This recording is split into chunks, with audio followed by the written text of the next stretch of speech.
আমরা নির্বাচনের আগেই জনগণকে এই বিষয়ে সতর্ক করেছি। আমরা জানি জনগণ তাদের বিপক্ষেই ভোট দিয়েছিল।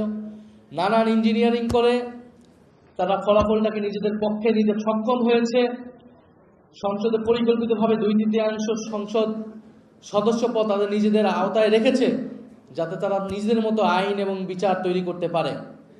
যেরকমটা 2008 সালে আমরা দেখেছিলাম, আওয়ামী লীগ একচেটিয়াভাবে বিরোধীদেরকে এক পাশে ঠেলে নিজেদের সংসদ করায়ত্ত নিয়ে সংবিধানকে নিজেদের মতো পরিবর্তন করে দেশকে নিজেদের মতোভাবে পরিচালিত করেছে।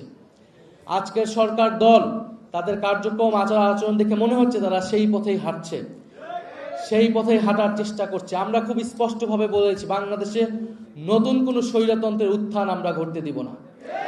উত্থান ঘটতে হলে আমাদের জীবনের উপর দিয়ে সেটা হতে হবে। ফলে সংস্কার প্রক্রিয়া বাস্তবায়ন হতেই হবে। যদি সংসদে না হয়, সেই লড়াই রাজপথে গড়াবে। আমরা সেই লড়াই রাজপথে গড়াতে চাই না। আমরা চাই, মানুষ ভোট দিয়েছে, যেরকমই ফলাফল হয়েছে আমরা সেটা আপাততকালীন একসেপ্ট করে আমরা সংসদে গিয়েছি। সংসদে আলাপ আলোচনার মাধ্যমে আমরা এগুলোর সমাধান করব। কিন্তু সংসদ অবশ্যই সংস্কার পরিষদ হতে হবে।